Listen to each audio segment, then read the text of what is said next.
para que abramos la palabra del Señor en Primera de Pedro, primera carta al apóstol Pedro, en el capítulo 5, verso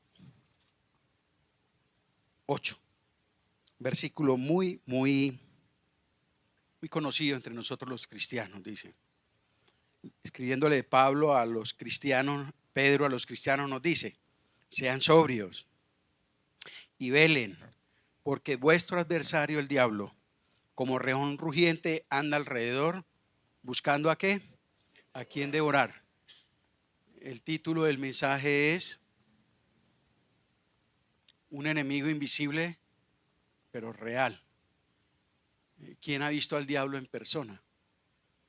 Y entonces, ¿por qué aparece así con cachos y cola y un tenedor? Porque hablamos del diablo y nos imaginamos, ¿cierto? Así con cachitos, con colita y con un tenedor y negrito. Pero nadie sabe, nadie lo ha visto. Es un ser espiritual. El diablo nadie lo ha visto, pero es real. ¿Por qué? Entre otras razones, porque la Biblia lo enseña. Aquí identifica uno de los grandes enemigos del cristiano y es Satanás. Lo identifica aquí como nuestro adversario, el diablo. El diablo es nuestro enemigo. Él no es nuestro amigo. Él nos odia. Él es nuestro enemigo.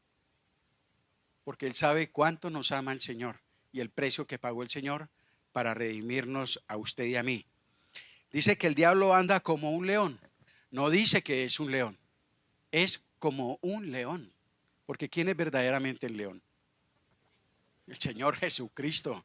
Es verdaderamente el león y lo que eso simboliza. El diablo es como un leoncillo.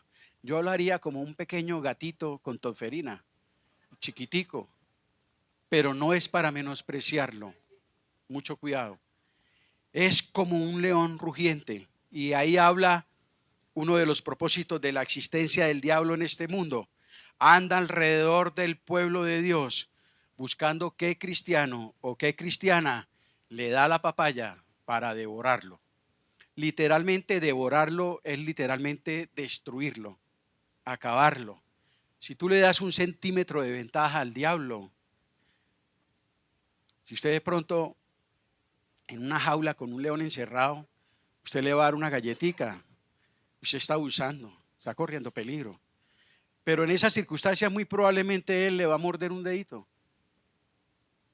Pero si usted se mete a la jaula, él no le va a morder un dedito, él lo va a destrozar totalmente. No podemos jugar porque esto es una advertencia, es muy clara y es muy puntual. Y tiene mucha vigencia para el día de hoy, para nosotros el pueblo de Dios. Hay un enemigo real, hay un enemigo verdadero, es un adversario llamado Satanás o el diablo.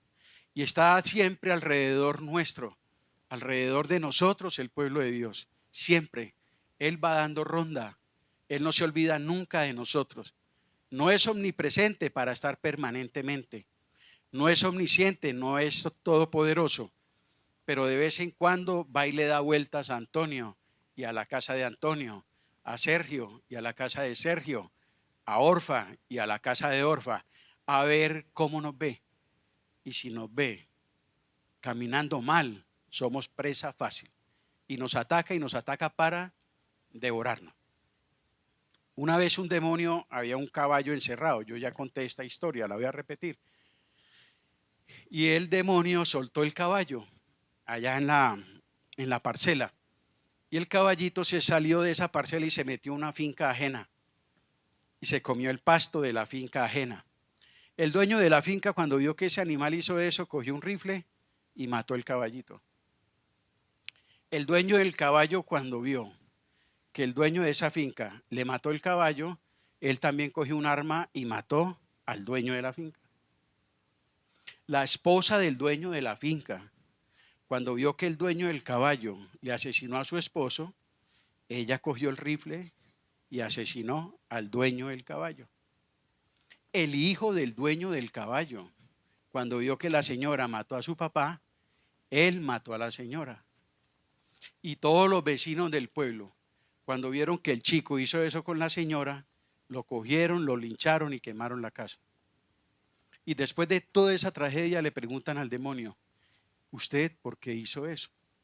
Y el demonio dijo, yo solamente solté el caballo, no hice más nada. El diablo hace cosas simples, porque sabe que usted y yo, en nuestro corazón, aún hay mucha maldad y el resto lo podemos hacer nosotros solitos. El diablo usa circunstancias, el diablo usa personas para que nosotros hagamos el resto. Por eso la Biblia dice, velen y oren, velen y oren. ¿Por qué?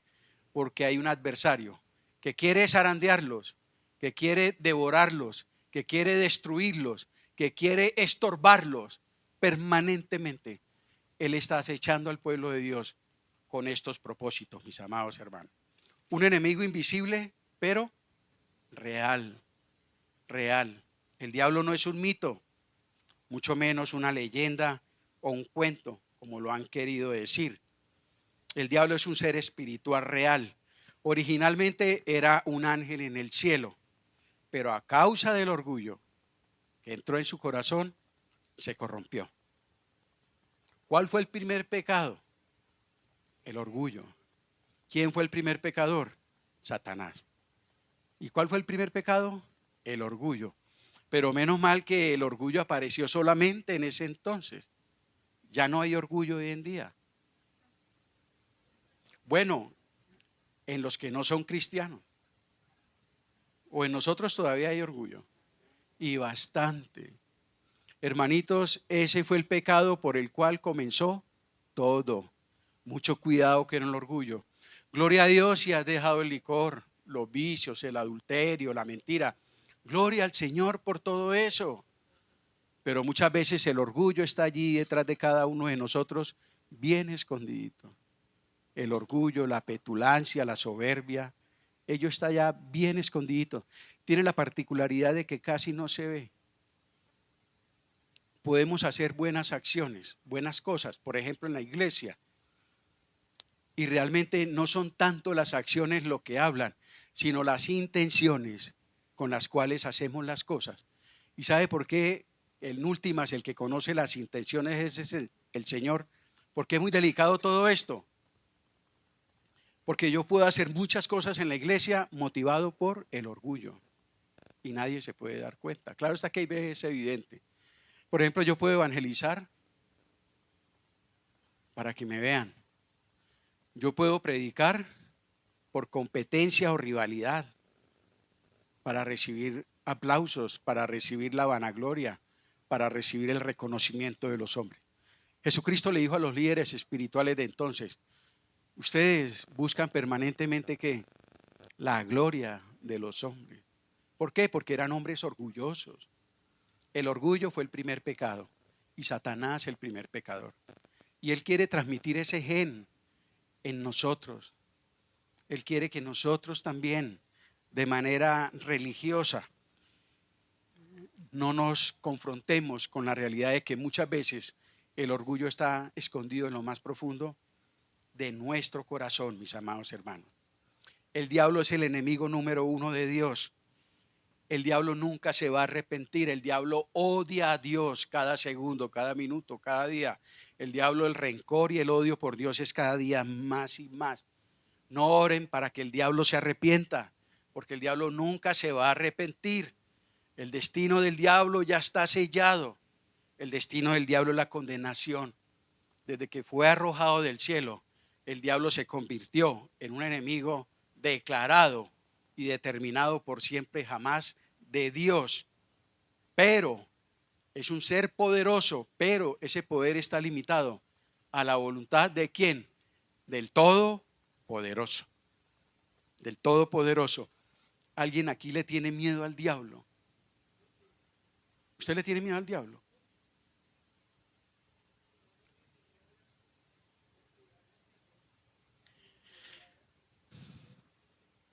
Bueno, el diablo es un enemigo derrotado.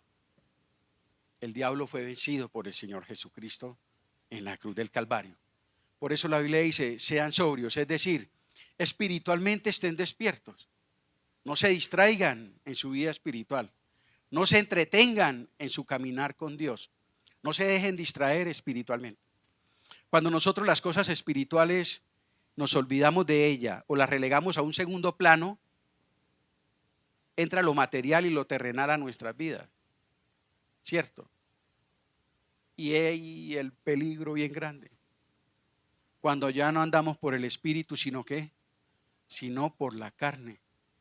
Es bien peligroso, mis amados hermanos. Las marcas principales del diablo no lo podemos ver ni lo podemos tocar, pero es un ser real. Pero su actuar es evidente. El diablo se caracteriza principalmente por los dos siguientes asuntos, que los dijo el propio Señor Jesucristo, Juan 8:44. En primer lugar, por el engaño. Él es un ser mentiroso desde el principio. Dice el Señor Jesús: vosotros sois de vuestro padre el diablo, hablando de los líderes religiosos de Jerusalén, y los deseos de vuestro padre queréis hacer. El diablo ha sido homicida desde el principio y no ha permanecido en la verdad, porque no hay verdad en él. Cuando habla mentira, de suyo habla, porque es mentiroso. ¿Y qué? El engaño es lo que caracteriza a nuestra sociedad. Estamos viviendo en un mundo donde el engaño y la mentira es una realidad. El engaño espiritual, engaño en los matrimonios, mentira en las familias, mentira en las empresas. El empleado le miente al jefe, el jefe engaña al empleado. Los hombres que se postulan para presidente dicen mentiras y cuando llegan a la presidencia resulta que engañaron a todo el mundo. Mejor dicho, el pan comer de este mundo, ¿cuál es? El engaño y la mentira.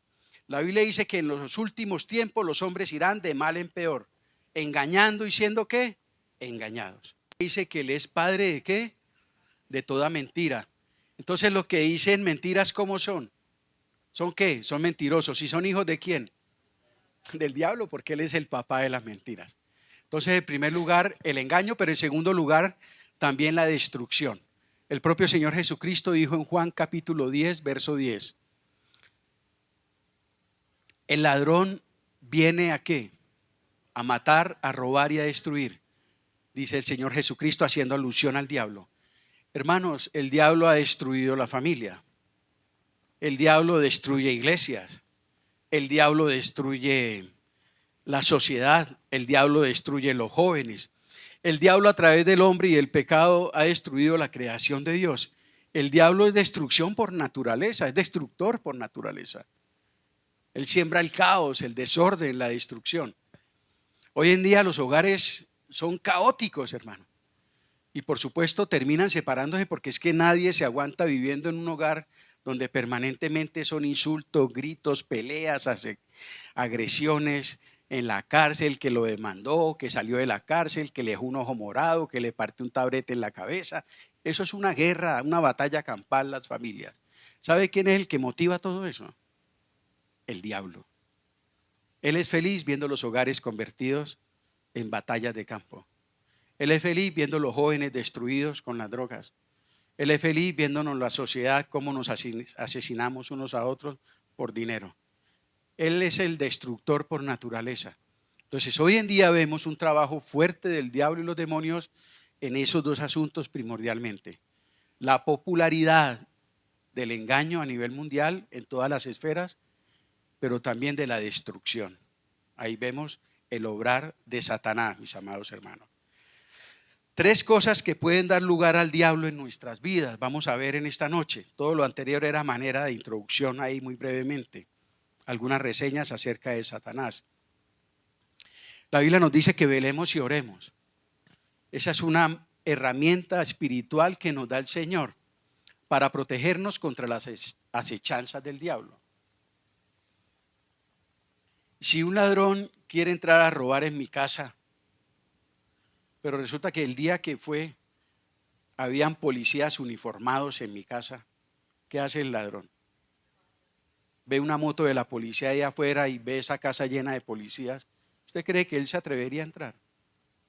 Cada vez que el diablo nos dé vuelta y ve al Señor Jesucristo en nuestros corazones y en nuestras vidas, él tiene que seguir de largo. Pero no vaya a creer que no va a seguir viniendo. Él vuelve. Él vuelve. La oración, la vida espiritual, en orden, en primer lugar, es muy importante. Y eso incluye algunos aspectos que la Biblia identifica, que no podemos dar papaya, es decir, no podemos abrir puertas, porque a pesar de que somos hijos de Dios, si nosotros abrimos puertas, el diablo va a entrar. ¿Y a qué entra el diablo a nuestras vidas? A devorarnos y a destruirnos. Hogares cristianos que han sido destruidos porque abrieron puertas al diablo. Iglesias de Cristo que se han acabado porque le abrieron las puertas de par a par a Satanás. Hermanitos, no podemos abrir las puertas de par a par al príncipe de las tinieblas y a sus demonios. Tenemos que mantener esas puertas del corazón bien cerraditas, siendo cristianos consagrados, siendo cristianos auténticos y cristianos de oración. La Biblia identifica 3 áreas donde puntualmente dicen, si ustedes se descuidan en esto, le están abriendo la puerta al diablo en sus vidas. La primera la encontramos en Efesios capítulo 4, 26 y 27. Efesios capítulo 4, 26 y 27. Dice la palabra del Señor: airaos, pero no pequéis. No se ponga el sol sobre vuestro enojo. ¿Ni qué? Una manera de dar lugar al diablo es hacer de estas emociones, o permitir que estas emociones, el enojo y la ira, el odio y la ira, nos dominen, nos caractericen. Hermanitos, como cristianos, nosotros muchas veces hemos pasado por etapas donde nos caracterizamos por ser personas iracundas. Y aún nos ha tocado ver en el contexto de iglesia, en la relación unos con otros, hermanos, hermanas iracundos, que odian, que se enojan con facilidad y que eso los domina. Ese tipo de carácter, ese tipo de emociones, si perduran el tiempo, vea, se convierte el corazón en una tierra fértil para Satanás. Satanás quiere sembrar su buena semilla en nuestros corazones. Él también busca tierra fértil para sembrar su buena semilla en nuestros corazones. Y una tierra predilecta para él es cuando ve que en nuestros corazones hay aquí lo que dice la palabra del Señor. Cuando en nuestros corazones hay ira, hay enojo y hay odio. De ahí la advertencia de la Escritura dice: airaos, pero no pequéis. Por supuesto que la emoción está ahí y hace parte de nosotros. Lo que no podemos permitir es que esas emociones que nos dominen y nos caractericen de manera indefinida. Uno de mis personajes favoritos cuando era pequeñito era el doctor Chapatín, que andaba con una bolsita de papel. Era un personaje muy iracundo. Cualquier cosa que le hacía dar rabia, él mismo cogía la bolsita y le pegaba a todo el mundo. Él hacía así, a todo el mundo le pegaba. Él era muy iracundo. Y yo de chiquitico lo veía decir, qué viejito tan cascarrabias. El doctor Chapatín, me parece que era que llamaba. Hermanos, ¿y cuántos cristianos no nos parecemos al doctor Chapatín? No nos pueden decir nada, no puede escuchar nada, porque a toda hora está enojado, porque está airado, porque responde groseramente. No, terrible, hermano. Mire, un cristiano con esas actitudes es tierra fértil para el diablo. Le está abriendo de par a par la puerta de su corazón a Satanás, mis amados hermanos. No se puede quedar por mucho tiempo en el corazón, ahí lo dice la Biblia. ¿Por cuánto tiempo debe permanecer la ira en nuestro corazón? No se ponga el sol sobre vuestro enojo. Está hablando de un breve periodo de tiempo. Ni deis lugar al diablo. El diablo, al sembrar, ¿qué va a cosechar? Con ese tipo de actitudes y desobediencia y de rebeldía en nuestros corazones. Va a cosechar desánimo. Va a cosechar desaliento. Va a traer divisiones. Va a traer divorcios. Va a traer muchas cosas nocivas, destructivas a nuestras vidas, a nuestros seres queridos, a la iglesia, hermanos. El señorío de estas emociones en nuestras vidas, Él la aprovecha para destruir y fomentar enemistades y divisiones, mis amados hermanos. Ahí mismo en ese pasaje, el Señor, por el contrario, nos amonesta en los versos 31 y 32. Dice, por el contrario, dice el Señor, quítense de vosotros toda amargura, enojo, ira, gritería y maledicencia y toda malicia. ¿Qué es lo contrario al enojo, a la ira, a la gritería y a todo esto? ¿La qué? La benignidad. Dice, antes sean benignos unos con otros. Si la ira y el enojo es tierra fértil para Satanás sembrar su semilla de destrucción, la benignidad, el amor, es tierra fértil para que Dios siembre el fruto del Espíritu Santo en nuestras vidas, mis amados hermanos. ¿Alguien aquí está enojado con alguien? ¿Alguien aquí necesita ponerse a cuentas con alguien? No se ponga el sol sobre vuestro enojo. Mucho cuidado, no se ponga el sol sobre nuestro enojo. Hágalo antes de que el día termine. El diablo quiere sembrar las divisiones y enemistades a través de este tipo de conductas en nosotros los cristianos. Por eso la Biblia nos apremia en esta noche una vez más, porque todos lo sabemos. Mis amados hermanos, no demos lugar al diablo. Mis amados hermanos, no importa las circunstancias o lo que ocurra, no permita que la ira, que el enojo lo domine, lo controle. Mucho cuidado con eso. No es bueno, no es de creyentes, no es del agrado de Dios que nos caractericemos por ser creyentes iracundos, rabiosos, que odiamos, que gritamos, que solucionamos todo con peleas y con patadas. Mucho cuidado con eso. Eso es abrirle las puertas de par a par a Satanás en nuestros corazones. No necesitas ver pornografía. Esa es un portón inmenso para que Satanás y sus legiones de demonios entren a nuestros hogares y a nuestras vidas a generar caos y tormento. Hermanos, la pornografía es terrible. Eso no es una ventana, es un ventanal donde ellos pueden entrar a nuestras vidas y a nuestros corazones. Mucho cuidado con la pornografía. Pero al igual que la pornografía, esto que estamos hablando, airaos, pero ¿qué? Todos nos lo sabemos de memoria y permanentemente, hermanos, esto nos caracteriza.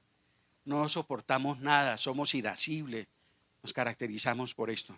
Eso es pecado y eso es dar lugar a Satanás en nuestros corazones.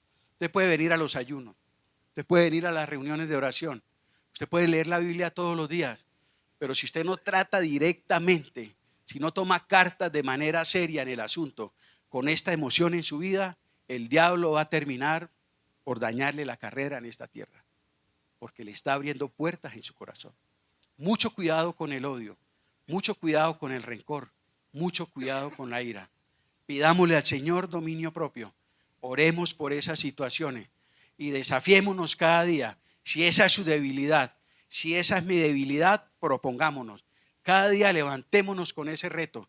Señor, hoy quiero que quites de mi vida la ira, la gritería, el enojo, Señor.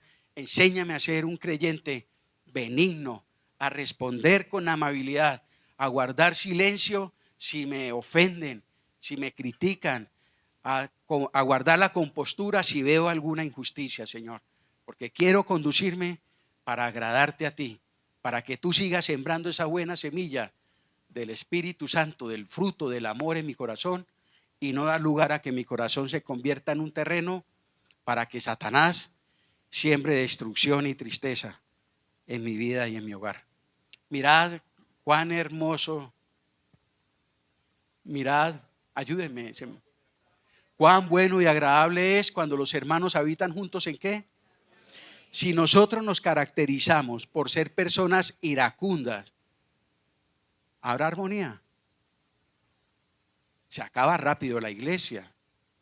Nosotros conocimos con mi esposa, por eso le decía a Pachito que me entregara a las 6:15. Ya se va a acabar el tiempo. Me lo entregaron faltando 5. Una iglesia, nosotros nos congregábamos aquí y a la vueltica había otra iglesia. Y siempre pasábamos con Isa en el carrito y había una mujer, una morena alta, y ella siempre nos invitaba, pero vengan, entren aquí. Y nosotros, no, mi hijita, muchas gracias, que nosotros nos congregamos aquí a la vuelta. Y un día menos pensado, esa iglesia ya no estaba. Y vaya razón por la que no estaba.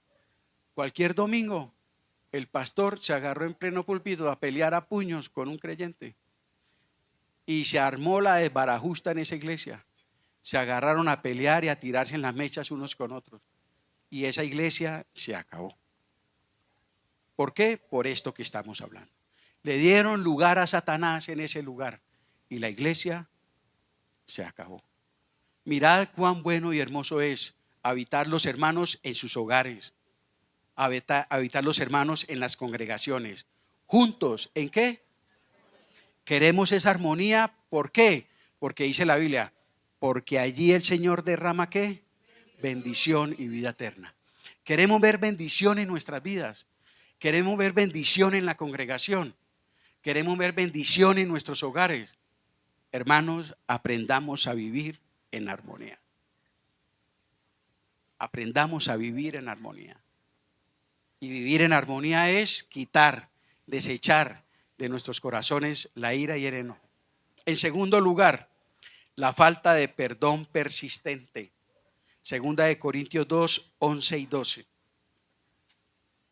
Ahí está hablando del ofensor que Pablo perdonó. Segunda de Corintios 2, versículos 11 y 12. Para que Satanás no gane ventaja alguna, mijo, colabóreme con el 10 y el 11. Y al que vosotros perdonáis, yo también, porque también yo lo he perdonado. Si algo he perdonado, por vosotros lo he hecho en presencia de Cristo. ¿Para qué? Para que Satanás no gane ventaja alguna sobre nosotros, pues no ignoramos sus maquinaciones. Hermanitos, un corazón rencoroso y endurecido para perdonar igualmente se convierte en un terreno fértil para el diablo. ¿Usted conoce cristianos que no perdonan? Muchas veces nos ha pasado a nosotros. Aquí que nadie se la venga a dar de super espiritual. Aquí nos ha pasado a nosotros también. Todos hemos pasado por esa amarga experiencia de resistirnos a perdonar al que nos ofende. Todos lo hemos vivido. Y eso es amargo, hermano. Usted no tiene paz, usted no tiene libertad. Yo personalmente, cuando eso me ha ocurrido, no soy capaz de orar. No soy capaz de, no soy capaz de nada espiritualmente. Hasta que ya, no, Señor, pero ¿cómo así? Tengo que doblegar mi orgullo. ¿Por qué no perdono? Porque hay orgullo en mi corazón, porque me ofendió a mí, porque me humilló a mí, a ese ego, ¿no? Hay que morir a ese ego. Hay que coger ese ego y crucificarlo. Esto trata con el egoísmo, uno de los pecados más terribles de nosotros los cristianos. Somos egocéntricos por naturaleza. Y muchas veces no perdonamos porque ahí se refleja lo que hay en nuestra naturaleza. Egoísmo, amor a nosotros mismos, amor propio. Entonces me ofendiste, me humillaste, me pordebajeaste, me hiciste quedar mal. Y todo se traduce a mí, a mí, a mí. Ese yo hay que cogerlo y crucificarlo. Y más bien perdonar. ¿Qué le hicieron a Jesucristo? ¿Y qué dijo Jesucristo en la cruz? Ni siquiera lo dejaron morir en paz. Porque todos esos tipos al frente lo estaban vituperando, lo estaban insultando, lo estaban burlando. Ni siquiera viéndolo en esas condiciones fueron capaces de quedarse callados. No fue suficiente para ellos. Tenían que seguir desahogando ese enojo y esa rabia que tenían contra Jesús. Y lo siguieron ofendiendo. Y lo siguieron ultrajando y se siguieron burlando de él. ¿Qué hubiéramos hecho usted y yo? Señor, que un rayo del cielo caiga en esta misma hora. No, ¿qué hizo Jesús? Padre, perdónalo, porque no saben lo que hacen. ¿Qué ejemplo el de Jesucristo a imitar, hermano? ¿Qué ejemplo el de Jesucristo a imitar? Mis amados hermanos,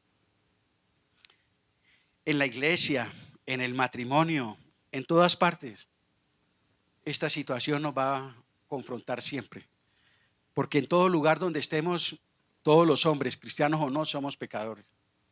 Por omisión o por acción, tarde o temprano nos van a ofender. Usted se sube al bus, hay una cosita que a mí me duele mucho. Cuando yo saludo a alguien y no me responde. Sí, todavía yo me sacudo, pero he aprendido. Me subo al bus. Buenos días, buenas noches, buenas tardes.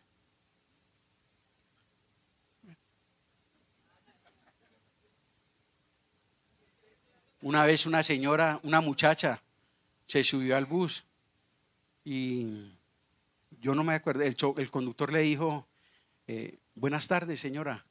Y ella se quedó mirando y le dijo, ¿es que así estoy de vieja o qué? Le contestó así al conductor, es que así estoy de vieja, respéteme. Y el conductor ya se salió de la ropa, casi se agarran el conductor y esa pasajera, por esa bobada. Hubiera habido ahí hasta un muerto, le hubieran preguntado al demonio qué hizo y el demonio dijo, lo único que yo hice fue ponerlo a que la saludara. ¿Cierto? Por eso nos matamos. Entonces yo he aprendido, no, si alguien no me saluda, de pronto no me vio, de pronto no me escuchó, de pronto está muy ocupado, ¿cierto? Bueno, yo no me voy a dejar robar la paz por esa situación. Entonces, mis amados hermanos, en el matrimonio, si algo necesitamos ejercitarnos en una relación de matrimonio, ¿qué es? El perdón, hermano. Permanentemente mi esposa o yo nos podemos ofender mutuamente. Y el matrimonio fue diseñado por Dios como una herramienta predilecta para enseñar y aprender a lo que es como cristianos que perdonar, hermano. Perdonar. Hay matrimonios donde el perdón no existe.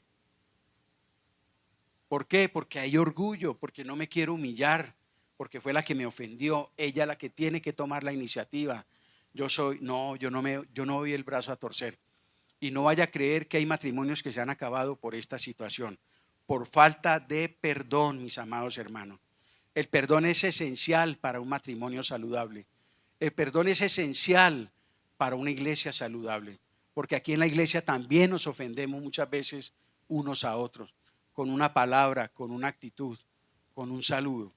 En la iglesia donde yo empecé el evangelio hay una morenita muy especial. Y una vez hablando de ella y yo me decía, yo estoy en la iglesia por Cristo. Y yo vi, ¿cómo así? Yo nuevo. Yo fuera por las personas, yo no estaría acá. ¿Y yo por qué? Me dijo, acá hay personas que yo les doy la mano y no me saludan. Así me han dejado con la mano extendida. Y yo, ¿y por qué, mija? Por ser negra. Me dijo ella, nunca se me olvida. ¿Será verdad? No sé. Pero ella decía, me han dejado con la mano extendida. Voltean la cara para otro lado. Ella aprendió a través de esas ofensas, aprendió a qué? A perdonar, porque ella dijo, mayor que la ofensa que me está haciendo esa persona era la ofensa que yo tenía hacia Dios. Y Dios me perdonó. Dios envió a su Hijo Jesucristo a morir por mis pecados y a perdonarme. ¿Quién soy yo para no perdonar las ofensas de mis semejantes? A Dios le encanta perdonarnos, mis amados hermanos, mucho más cuando nosotros también lo hacemos. A Dios le encanta perdonarnos y mucho más cuando nosotros también lo hacemos. En Mateo 18, 34 y 35, en la historia que cuenta el Señor de los dos deudores, Él termina diciendo a aquel que se resistió a perdonar, que le perdonaron mucho, pero se resistió a perdonar. Mire lo que dice de esa persona que no perdonó. Entonces su Señor, enojado, le entregó a los verdugos hasta que pagase todo lo que debía. Hermanos, le entregó a los verdugos por no perdonar. Cuando usted como creyente, sabiendo hacer la buena voluntad de Dios, se resiste a perdonar, prefiere llenar su corazón de resentimiento, acumularlo de amargura y de odio hacia esa persona, resistiéndose a hacer lo que Dios le está diciendo, ¿sabe qué hace Dios? ¿Lo entrega a quién? A los verdugos. Yo sé cómo aflojar ese corazón duro. Que vengan los verdugos y traten con él. Los verdugos aquí es figura de cuando Satanás te atrapa, cuando ese que es como león te agarra para devorarte. La Biblia habla de un pecador en la carta a los Corintios y el juicio que emite Pablo dice, entréguelo a Satanás para que su cuerpo sea destruido, a fin de que su alma sea salva para el día de Jesucristo. Entregarlo a Satanás es lo mismo que en este pasaje entregarlo a los verdugos. Y entregarlos a Satanás es figura de azote, de sufrimiento, de tormento, cuando el Señor larga de su gracia a un hijo y lo entrega a Satanás, para que trate con ese corazón que se resiste a hacer su voluntad. Divorcios, soledad, depresión, crisis emocionales, muerte, enfermedades físicas, enfermedades mentales, temores, terrores, miedo, pánico, familias disfuncionales, todo esto y mucho más simboliza cuando la Biblia dice, entréguenlos a los verdugos. Hay muchos cristianos que están viviendo así, porque han sido entregados hace mucho tiempo a los verdugos y ni aún así se quieren arrepentir. Pero ahí los tiene el Señor, hasta que entren en sí y se arrepientan y se vuelvan a Dios. ¿Por qué no crecemos espiritualmente? ¿Por qué por el contrario la amargura, la tristeza, la desesperanza gana ventaja en nuestros corazones? ¿Qué hay en su corazón? De pronto hay falta de perdón. De pronto hay algo por arreglar con alguien. No tiene libertad para orar. Siente que sus oraciones no pasan del techo.